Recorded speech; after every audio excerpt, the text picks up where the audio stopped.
In today's episode, we have some World Tour Groupset shenanigans. Should Shell be sponsoring Team GB? That new Bianchi, and of course, this week on YouTube in the cycling world.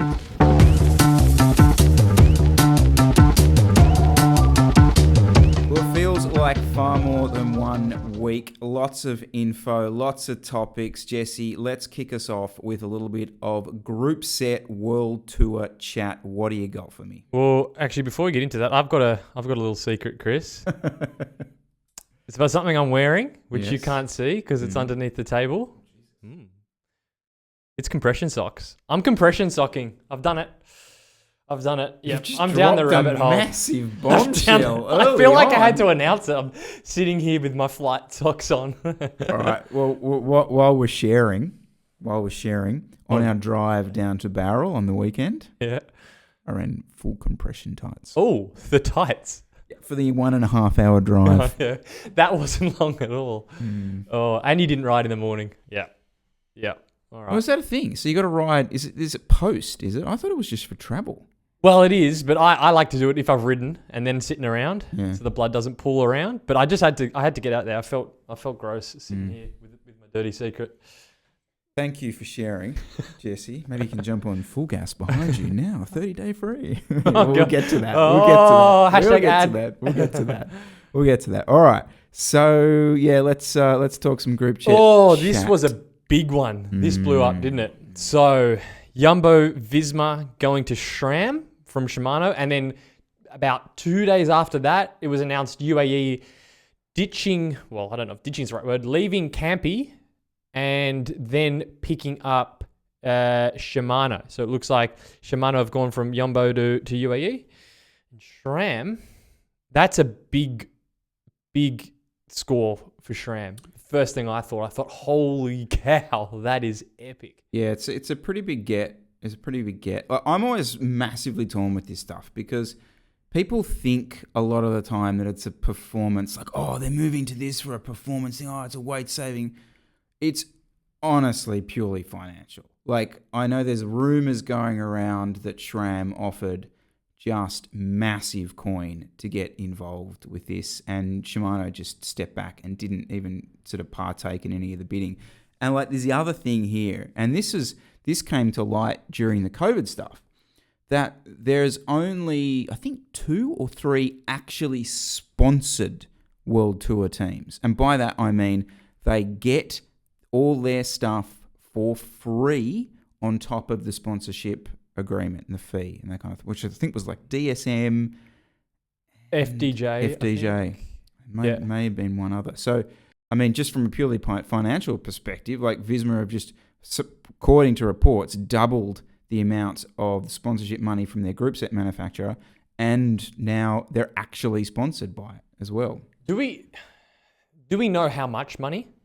Could you have a guess?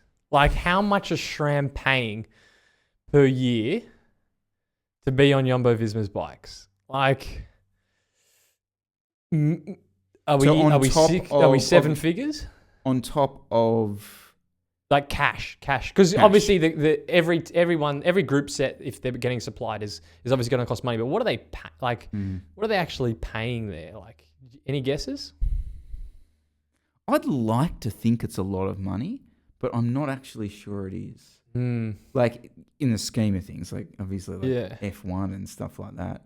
Okay. Over or under $10 million? Well, over or under $2 million? What do you think? You're probably under. Just because it's a tough one, because it's obviously so valuable for SRAM, but at the same time, teams need a truckload of gear to actually get through the season. So in terms of bargaining power, how much money would they be outlaying if they didn't have a sponsor? Okay, my only insight into this is so when we were dealing with FSA, and FSA were working with, what are they called? BH Burgos, the Spanish Pro Conti team. Now, they were just getting their stuff for free, right? They weren't being, FSA weren't paying to be on there, but they were just getting their stuff. And I knew that it had cost FSA at the time over $1 million US dollars over a year to outfit them with wheels, group sets, and bars, because they were the Vision stuff as well. So, that's a pro Conti team, less riders. That's just what you're outlaying from a equipment perspective. Wow. I reckon. Geez, when you scale that up, and that's not even a very, relatively not a very good team. Yeah, it was like $750 to a mil. And you got to think, right, this is way more valuable to SRAM than it is to Shimano. So they've probably just come in and gone, right. It's the perfect one for SRAM, because Jumbo, they've always had SRAM's always been very nice looking, and but it's missed that sort of high performance. The perceived high performance value of a SRAM group set's always lacked, whether that's been true or not. And this is the perfect team for them to go to prove that it can get results. But I hate that chat. But what do you mean? Prove that it gets results. It's like, no. To me, it's just like, it doesn't make any sense. Like, I know in reality, people, but I don't know, do they? Like, do they see Wout van Aert right away from the Tour team, from the Tour peloton, and go, shit, like, I have to have a Dura-Ace group set to do that? Have you been in the comment section and of any of the things? SRAM, you drop your chain. I'm not saying this is true, but SRAM is dropped chains. It's inefficient chain friction. It's a whole host of other reasons why people think SRAM isn't good for out and out performance. And I think this will, some of those are valid, which I'll get into a sec, but this will help to, I think, get to dismiss some of those. Okay. Yeah. Well, that's fair. That's fair. I mean, if there are outstanding issues that are still lingering from the group set, I remember was it Kittel? The shitty SRAM. Whatever that, I can't remember. No, it wasn't Marcel Kittel. I can't remember who it was that was caught on tape saying that. Oh, there was Bauke Mollema. He's like kicking his derailleur. Yeah. But in terms of, like, if you look at it, for Jumbo Visma, they get a better power meter, firstly. Like, we've ragged on the Shimano power meter 4, which means they're going to get to move to Quark. So the coaches will be happy, and I think the riders will be happy. Wait till you see Van Aert's numbers now. Anyway, go on. So that's good. Couple of other notes I've got here. The drivetrain efficiency of the SRAM 12-speed chains isn't as good. I think it gets blown out. People are like, they're 10 watts slower. It's like, it's not. From what I could tell, it's 1 to 3 watts slower for a SRAM chain compared to a Shimano 11-speed chain. I'm not sure about the 12-speed one. So there's a couple of watts there. Probably no difference for a road race. For time trials, though, that's a difference that teams go for a lot of effort to make up. So there's a difference there. Questions, though. So usually when you move to a SRAM-sponsored team, it's then Zip wheels.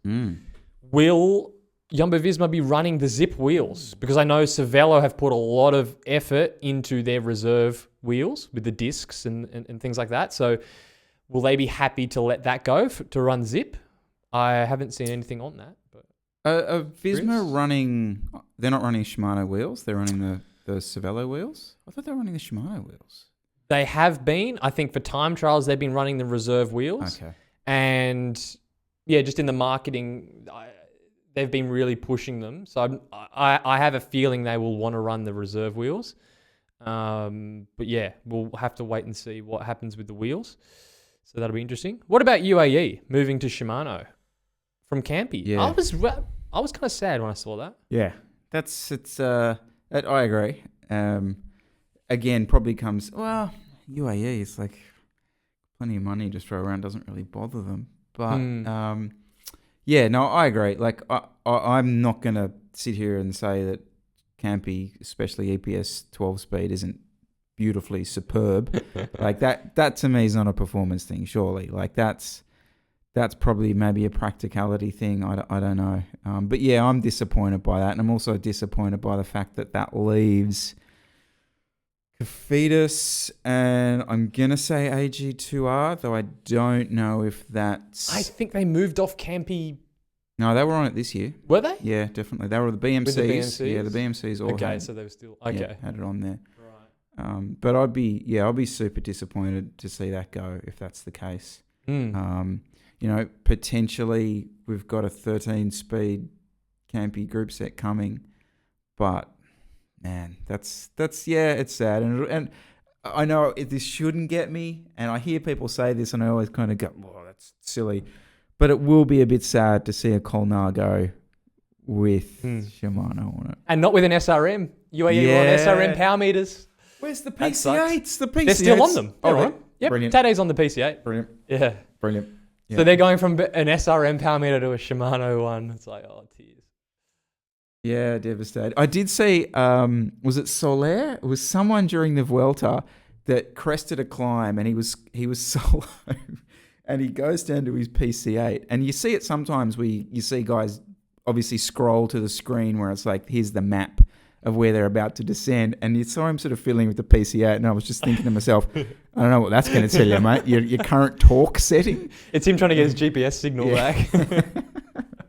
Yeah. So I don't know. I'm a bit sad about that, but yeah. Any other group set changes of note? Not that I've seen. That was the two big ones. Nothing else on that one. What did we say? Oh yeah, that was it. All right. Well, we can probably finish that one up, can't we? Yeah. All right. So let us know your thoughts, guys.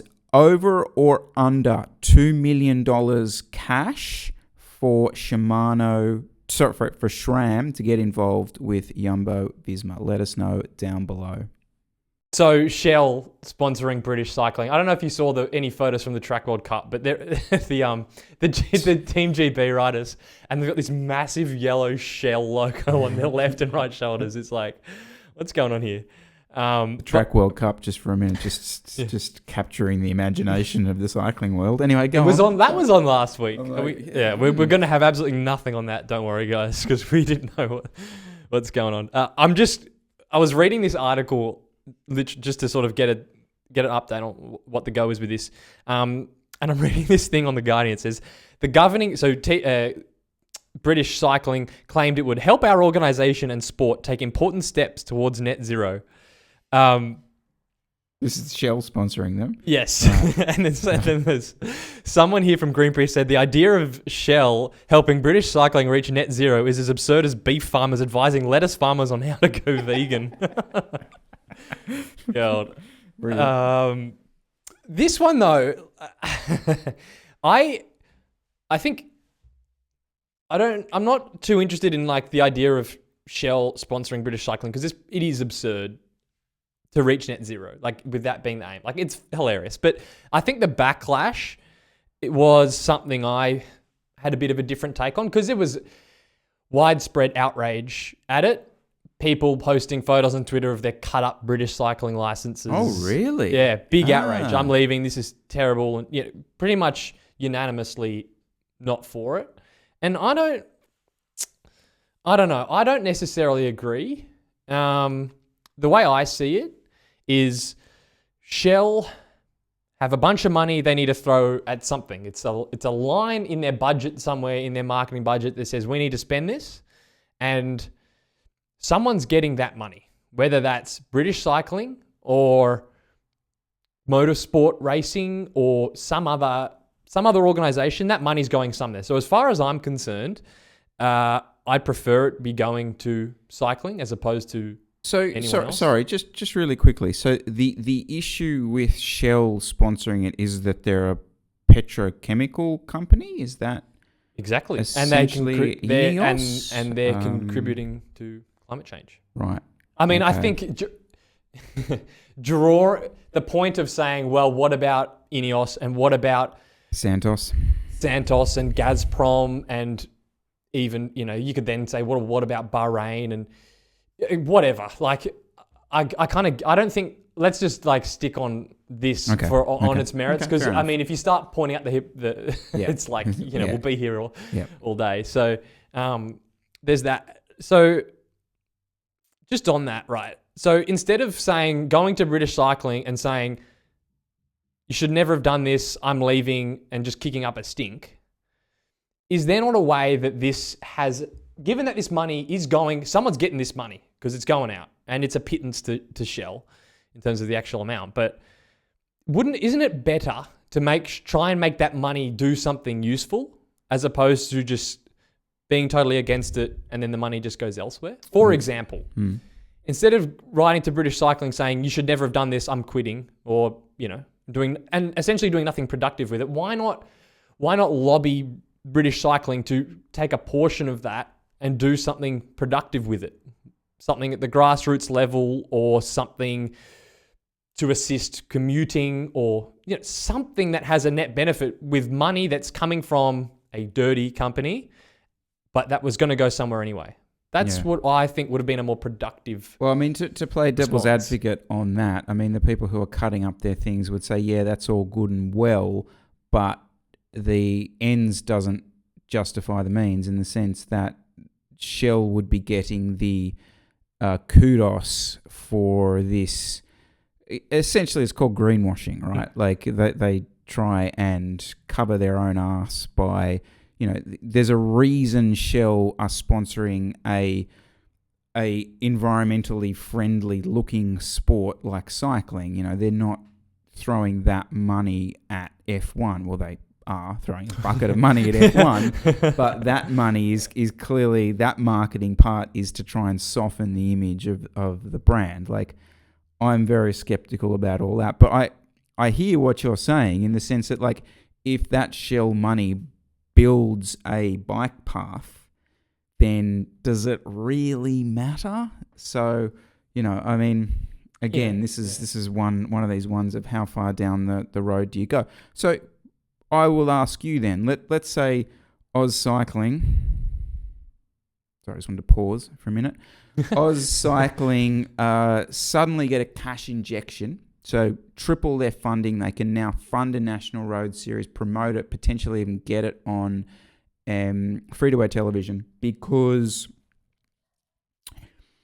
BHP? Yeah, let's say BHP. Throw them a couple of $1 million. Where do you sit with that? I don't. Maybe it's just I'm not like an absolutist. I'm like, there's games that are being played in the world and are going to be being played, and we may as well benefit from the games that are getting played in this transition period, which is happening. I would say take it, because it's going that's the thing, it's going somewhere. So we may as well benefit from it. What about if sports bet? What about that? What about if it's $3 million from sports bet? Same. Okay. Use it. Right. Yep. Fair enough. It's funny. I would have more of a, I don't know. It's just me. An intrinsic kind of, especially if it was like Crown Casinos. So or this something. is what I was thinking. So I would actually be more against sports bet. Here's the thing, right? We drove to Barrel on the weekend. We drove in a car. There's a good chance if you're in Australia, you filled that car up at a Shell.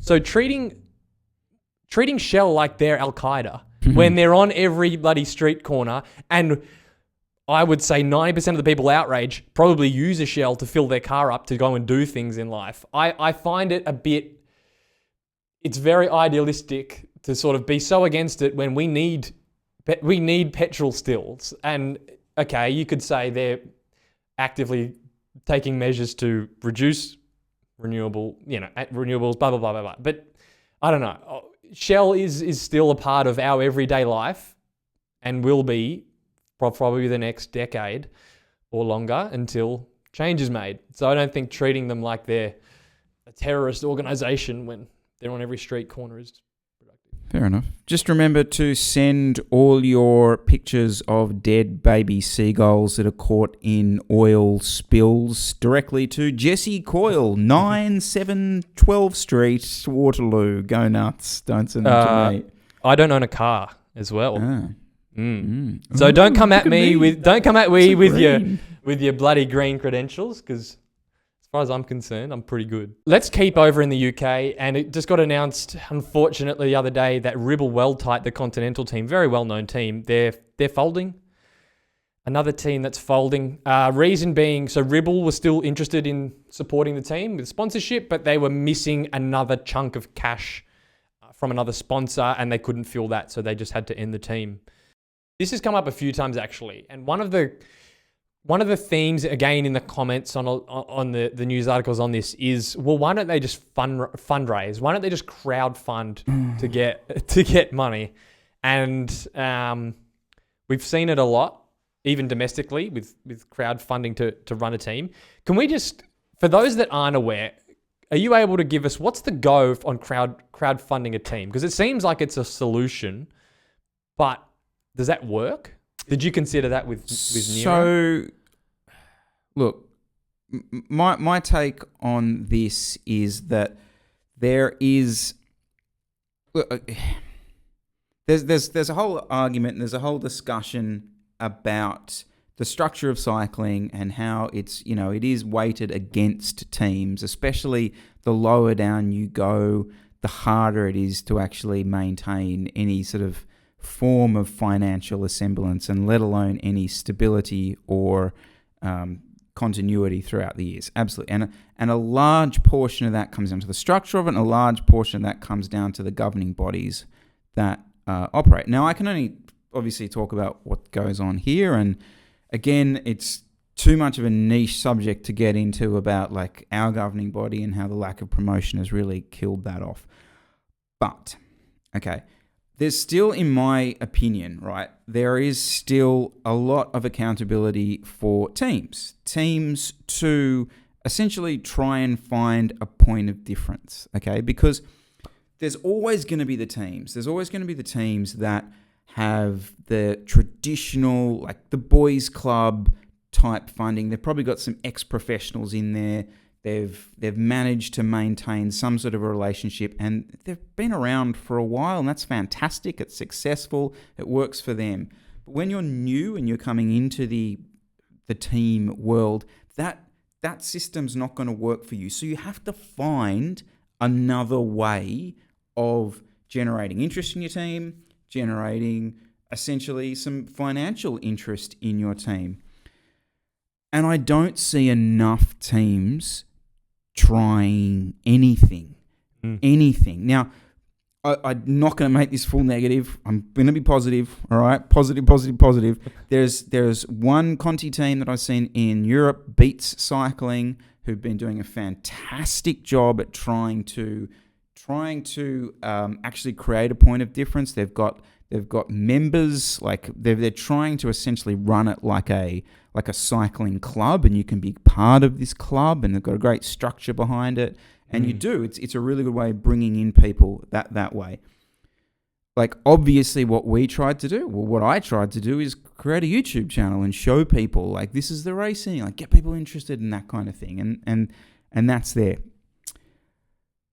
But to just turn around and play the charity card here, I don't think it's good enough. I mean, right at the end of it, like if you're running out, if you're just that little bit short right at the end, then yeah, sure, definitely give it a go to tick it over the end. But as a full out get us to the next level type thing, I just don't think it's good enough, mate. I don't. Like, where are you with this? Well, it's like such a short-term fix, isn't it? I mean, if your team is that broken that it needs not a couple of grand to get to a last race at the end of the year, but needs funding for an entire year, something's totally broken there. So the crowdfunding thing and asking people to donate, firstly, there's better things to donate to if you've got a bit of spare money. Firstly, it's a bit rude, but also, it's just a huge hole. And yeah, maybe you get through half of the next year, but then you're going to be running into the same problem. So I think there needs to be, it's just not good. It's not a solution. There's two structural things that a lot of teams, there's that no point of difference thing, but this other structural thing that a lot of teams do is they give away too much for nothing. And you'll always see this. You'll see this now in your first year, then sure, sometimes you have to do this, right? But you can't be sustainable. I'm getting ranty, sorry. But you can't try and be sustainable. You can't go to a financial partner, a prospective one, when the previous year you put on your jersey a sponsor who didn't give you anything. You know, you were maybe you bulk bought some sunglasses and therefore you put that sunglass brand on your jersey. That's That's shit. Like that's not the way you would run a business. It's not the way you can run a team. The other thing I will say is just specifically on the crowdfunding thing, there's obviously a case study here where it did work. Okay? And that's absolutely fantastic. But I would still argue. But who's it worked for? Didn't it work for we've now got a women's team. But what I would argue there, right, is that was still utilizing the old boys club. Okay? Which, again, fantastic. There will always be that in cycling. It's great to have that. You're always going to need that. But for everyone else, that's not going to be there. So you can't rely on that. Well, even that didn't even really... technically, it didn't really work because it only worked because some anonymous donor dumped $100,000 into the GoFundMe. Until that, it only got about $20,000. And that was with a big push from big names from Australian pro cyclists. So even that... Well, that's old boys club. That's what I said. Yeah. So, I mean, that isn't a case for success, really, because there's someone's dumped a lot of money in. So, even best case, I don't know if it really... I mean, the only example I have where it's worked, but it wasn't even really to run a team, was that Legion fundraiser that they did. And I think that got over $100,000. But they already had a massive social media following. Mm-hmm. They already had pressed the flesh. They'd already created their point of difference, which was fantastic race footage that just got people so hyped about crit racing in the... I mean, that's a perfect example of a team doing something different that just skyrocketed. Can I have one last little rant on this? I'm sorry. It's not a rant. One last point on this, okay? And that is that we did... one of the things we always tried to do is go to mass participation events with riders and show yourself there, be there. Because at the end of the day, it's those other cyclists at those mass participation events that potentially are the potential cycler, the sponsors. Like, it could be a CEO, etc., etc. You don't see enough teams all over the world sending a couple of riders, because they're your ambassadors, to those events to try and drum up some interest in your cycling team, really. So anyway, that's... Yeah. I mean, that's something they could, but even then, I think the model is struggling, as you say. If there's no point of difference, even sending them like your riders to an event like that may not necessarily help. And I just think in the case of Ribble Weltite, I think it is instead of going down the begging route to just say, look, this isn't working. We've got a massive cash shortfall for next year, and unfortunately, we're gonna respect to them. I think just for ending it. Because something's broken there. Yeah, absolutely. And I think just finally, I think that continental level of UCI is for a non-European, non-Euro based team. It doesn't work, because the only way that continental level happens is when your budget's quite low, and you can only operate a low budget when you're really in amongst the world of cycling. You can race all over the place this weekend, that weekend in Europe. Like, for those having to travel long distances, move riders long distances, it doesn't work unless like Asia suddenly picks up and the events here are kicking off, and the US scene suddenly takes off. I just don't think it's a viable structure. Yeah. Sure. All right, guys. As you can probably guess, I got a few opinions on that. So maybe I'll do a standalone video talking about that for the 4 people who are interested in hearing about it. Now, in case you missed it, Jesse. Oh, I didn't see it. Don't worry about There was a new bike released during the week, or at least pictures of a new bike. Do you want to tell the world about this bike that no one's heard about? The new Bianchi, the Bianchi Oltre. Let's lay the groundwork here. Okay. We rode Bianchis. Loved them. In 2019. We rode the XR4, the Aero one, the Specialisma, the XR3, the ugly younger brother. We have good experience with the brand, so we're just going to give our thoughts on what's up. So they released it, new Aero bike, and gee, she's ugly. She is not a looker. The poor Oltre. I got a couple of things here. It's not classically Bianchi at all. No. It's like a hyper aero superbike. And And it's a real gimmicky one too. It's got the fairing things on the front, the chunky joint between the seat tube and the seat stays.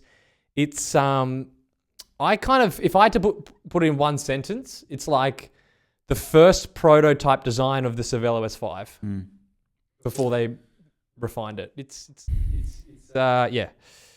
I haven't been like this excited when I didn't see the pictures of it. I just saw a quick headline and I was like, I haven't actually literally like been giddy about how excited I was once I knew they'd released a new bike. Because this to me, I was like holding off thinking, there's a bike coming for Chris. There's going to be one coming. And as soon as I saw that release, I'm like, this is it. This is it. Then I saw it. Then I saw it. Yeah. Eerie me. So, where's Countervail gone? Where has Countervail gone? Where's it gone? It's disappeared. NASA have taken back the technology. Yeah, We're now they've renewed the patent. Patent? So what are we getting at there? So the Countervail is that stuff that they put in between the carbon layers on the XR4, which apparently smoothed it out, and it bloody worked. Yep, 100%. That was such a good 100%. riding frame. Yep. For a stiff aero bike, that thing rode sublimely. So that's gone out the window. And just, I don't know how long they've been designing this thing for, but they haven't really made a noticeable update to the XR4. It feels like for ages. Like even when we were riding the XR4, it hasn't really changed for probably 6 years, if I had to guess. Well, Jumbo were on it, 2018. Mm-hmm. Yeah. So it's been around a while. So a couple of things. I mean, people have clearly given their takes on it. Hambini gave his thoughts in a video. The only thing I'd say about, especially Bianchi, I'm going to give him the benefit of the doubt and say until we get a total build weight in a bike shop, not their claimed weight, and until someone rides it so we can get the ride feel, which is a lesson I learnt the hard way with the Cervelo S5. I was always a bit skeptical on it, and then I picked one up and rode it, and it's a bloody good bike. I'm going to reserve judgment. Besides the looks, because we can laugh at how ugly it is. We're purely talking about the aesthetic of it, right? I mean, it looks ridiculous. Mm-hmm. Yeah. But it would not surprise me if it turns out to be an incredible bike, just with with the XR4 and just with Bianchi's heritage. I am not going to say anything about the performance of it because until it's weighed and it's ridden, we don't know. No. I don't think speculating it based on... Look, we can laugh as well at the marketing of it and how many seconds it saves. I get it. Like, it's a joke at this point. But, let's hold off on judging it until it's actually in people's hands. Now, stuff that. I'm going to judge it. All right. So I'm going to make some claims. So you can... This will be the YouTube short when the actual ride reviews come out. Because this is going to be my short take on it, right? Front end is going to be stiff as fuck, right? It'll be so harsh. And I'm basing that on the fact that it's got those two stupid holes in the front, okay? Now, my experience of holes in the front of a bike was the Ridley Noah on the forks, okay? Vortex generators. Holy crap. The front end of that thing was bone jarring. Absolutely bone jarring. So that's my pick on the front end is just going to be bang. Thank you very much. You are hitting every bump. Now, I look at the back end of that bike, okay, and I just see compliance issues till the day I die. Like, that's just going to give me feedback through my rear end until I'm not going to do any more metaphors in that area. But, like, I just can't see how that's anything other than punishing. Max wheels, I can get on that a 30 mil. So I think it's 28s. Someone correct me. I actually think it's max 28s. Really? Oh, which is just narrow. Not going to be enough. Like the only way to soften this thing out would be to get some 32s on it. I just can't see that being feasible. And the last thing I want to say, so you've got all these aero savings in the front end. Where the fuck's the bike computer go? What do you mean? Where's it go? You just ride on feel now, do you? No, they'll bolt under like the S5. No, bolts under the... It's got a curved thingy. And so the S5, you can see how it sits in there. There's no way for it... a bike computer because it'll be angled. Like it'll be like full mammal spec point up like this. Like I can't see where the bike computer goes. So I want to absolutely love this bike. More than happy to be proved wrong, but there are my 3 completely speculative takeaways based on speculation alone. Now, all right, we'll let you have that. I'm going to hold judgment. I'm going to take a back seat on this one. Have you seen the Australian pricing for this? All right, let's go. I actually haven't. Can I have a guess? Okay, yeah. So what's the Bianchi Oltre RC with SRAM Red 22? SRAM Red 12 speed. Comes with those wheels, those servo. Yep. Okay. Reparto Corsa. What's a Pinarello? M's probably going to be. I'm going to say Canyon's in there. I'm going to say $17,407. It's $25,000. Oh, hello. They've got you guys are pissing around in the little leagues. We're going up. We're going into the 20s. We're going mid-20s. With Super Record EPS, it's 24. Oh, hold on. How is SRAM Red 12 speed more than EPS? Anyway, 24 for EPS. Bargain. Dura-Ace, you get 500 off. It's 22.50. 22.50. Yeah. More expensive. Anyway, wow. Okay. Yeah. We've cracked the 20. Yeah. Yeah. It's going We've gone through the roof. We're going through for a mainstream off the peg. Yep. Yeah, okay. My thing on it though, right? We shouldn't care anymore because we have given up on paying for performance for probably the last 5 years. Bikes are not really getting better for the money. So the idea, like people will look at that like, oh, it's so expensive. How is it going to be that good? But it's like, yeah, but that hasn't existed as a thing for probably 5 years. So let's just give up on that. And I think like for people that are into that, like especially in some of the other markets, like in a lot of the Asian markets where they'll go for riders, they'll love it. They'll froth it. They've got plenty of money. They're not in the sport a lot of them don't really have any fitness, but they're doing a different sport to us. They're in it for the gear and they want the latest and greatest, and that needs to be there. And that's what this bike's for. So I mean, we laugh, but whatever. It's just people want it. Oh, so, absolutely. I put a picture up on Instagram saying we're going to talk about this bike coming up, and I had half the people replying saying, like, ha, ha, ha, blah, blah, blah. And the other half were like fire emojis, being like, yes, get me this. Yeah, it's like, yeah. So who wants a $15,000 bike when you have a $25,000 bike? Yeah. Like, yeah. Cool. Go on, charge it. If you want a high performance bike, buy an SL6 from 2019 for $5,000. Like, and are we just being cycling snob, like almost like reverse cycling snobs here by saying like, oh, look at this, it's not going to be aero, it's not going to be fun. Because like you look at a Lamborghini or a Ferrari or something, like the person buying that isn't really the F1 driver or the wannabe F1 driver. It's just someone who wants the hypercar. And so, yeah. Same thing. Exactly. All right. Yep. So I'm all for it. Yeah. Okay. Yeah. So that's it. That's my take. Fair enough. Yeah. Can we talk about YouTube? Sure. All right. Let's go. So I want to quickly talk about YouTube because I saw some. Yeah, it's been a good couple of weeks on the platform. This is your weekly platform updates. But I've noticed that a couple of the Aussie cycling vloggers were at the BMC headquarters in Switzerland. Be nice. It must be nice. I know obviously Francis was down in Hawaii with Kona. But just generally, as in my kind of, what are we calling it? Like bubble? I need a new word. Algorithm. In my algorithm, right? That's a good call. Thank you. Cycling to tourists out here in Australia. He's meeting up with some of the map people I saw. So generally what you're seeing is some brands seeing value in cycling vloggers on YouTube. Now, the reason I bring this up, right, is we were commenting on the YouTube comment of the triathletes the other week, right?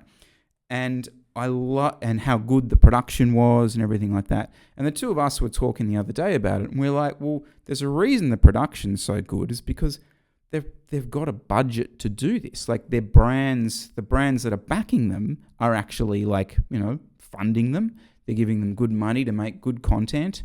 And the triathletes themselves, like, aren't being like standing behind, hiding the fact that they're sponsored by Specialized or anything like that. Like it's literally like it flashes up at the start of a vlog, like presented by etc. etc. And where I'm getting at here is, do you think this? Because I have an opinion. Do you think this is a good thing for cycling and cycling vloggers and content in general, that brands are seeing the value in it? Or are you oh no, this is going to be an ad now, I'm not going to watch this? What do you think? I am 2 and 4. I think for an individual, for someone like Francis, I think it's good, or like someone who doesn't review. I mean, Cam Nichols, I guess he reviews, but for someone like Francis who just is a content creator for entertainment, having the backing of a brand that would have put that budget into a magazine to put it into something where we get more out of it, I think that's awesome because we get better videos from it. So spot on.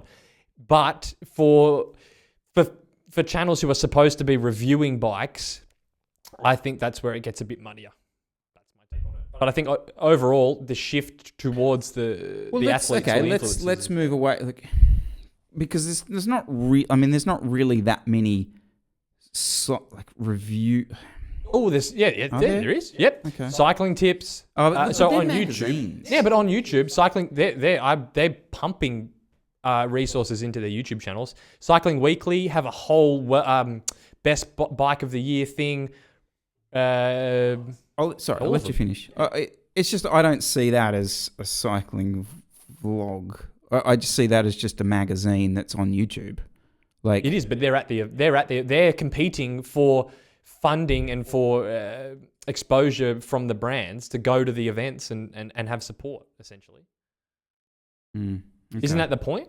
Yeah, but like their funding model is very different. Like they would take advertising money because they're a magazine as such. Like I always break this back down to like something like, let's say a Marquez or any sort of tech stuff on YouTube. Okay, so for someone like them, it's quite easy. Like he could quite happily just go buy the new iPhone. He probably doesn't make any difference, because not only does he then get to say it's independent, but it's not that much of an expense. Like, what's a new iPhone compared to the new Bianchi? It's not in the same stratosphere. And also, there's the breadth and the reach of that category. So, there's so many tech vloggers that they could buy an iPhone and earn that back in ad revenue, like in the blink of an eye. Whereas for a cycling vlogger, not a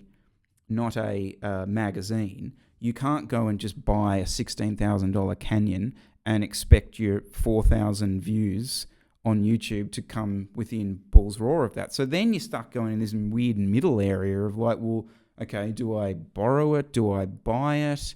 Then do I try and sell it? So it's quite a muddy place to be. And that's kind of why I brought this up in the first place, because I'm like, well, let's say brands go, all right, forget about the magazines and that kind of stuff. We're going to, Cervelo is going to give Jesse Coyle a new Cervelo for a year, and you're going to ride it. You don't have to do reviews on it, but that's the bike that you ride, and they see value in that.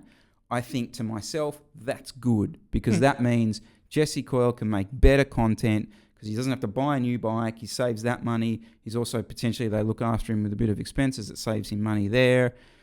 Potentially Cervelo fly him to places, makes good content. I don't know. I just kind of see it as a good thing that potentially brands are seeing it and going, maybe instead of just putting an ad in a magazine, I'm going to try and back this guy.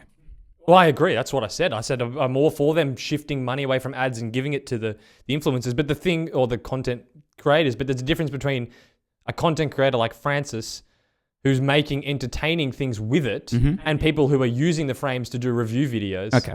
I'll give you that. I'll give you that. It definitely shifts at a point. Yep. So hopefully we see more of that. Yeah. Cool. Yeah. All right. All right. And like Ed Laverick, smaller channel. I don't know if you've seen some of his stuff. Does he's been climbing, does lots of climbing videos, training videos and things like that. But he's sponsored by Factor. He was over there getting a new bike, and then he was riding it in Spain, and it was, and then he's making videos about it. So, but there's a thing as well. I mean, what does getting a bike help? Is he getting money? Because sure, give him a bike, but that's not paying the bills. No. He's probably, you already got a bike. So, and then you've got to got to talk about the bike. Yeah. So I would be interested in the cases where the athletes are getting products. Is there then money there, or is it, are they sort of doing it for free? But even if there's again, maybe this is going on too long, but maybe there is money, right? Let's say Canyon come to me and go, well, Chris, we're going to give you a bike and $10,000. I'm like, cool, awesome.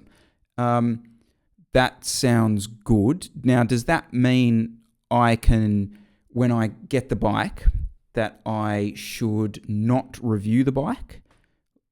But alternatively, I want to use that money to go and make some good content. So I could go down to like Mount Hotham, go down to Bright, shoot some interesting stuff with that, potentially pay for we were talking about this the other day, pay for a videographer or someone to come down and actually shoot us, like someone to fly a drone and that kind of stuff, actually have more interesting stuff than just us talking to a camera in front of us, So I don't know. I kind of then start thinking, well, do you not then review it? I don't know. I think you're right. You don't. If you're getting use it for the content, to provide value, not just to do a review. Because your review is going to be biased anyway, because you got money, so you're better off going there. The friend. I mean, I guess he reviews his bike. But see, then what's a review, right? Is a review welcome to a bike review, or is a review me going up Mount Hotham going, I'm just riding out here today. Oh, the bike's climbing really well. Oh, you can't say that. You were paid to say that. I don't know. So, it gets really muddy. Whereas like with tech and stuff, it's so simple. You can just be like, well, this phone's shit. Don't like it anymore. Next. It's just. But at least that's objective, most of the time. Yeah. The battery lasts for 16 and a half hours. Yeah. I don't know. I don't know where I wanted this conversation to go. I just wanted to kind of have it with you. It didn't go anywhere. That was entirely pointless. I don't know. My takeaway is I reckon good stuff's happening on YouTube in cycling. Yes. All right, Jesse, thank you very much for that. We are done today. Make sure to subscribe to the channel because we're hitting you every week on the NERO Show. We will see you real soon. Bye.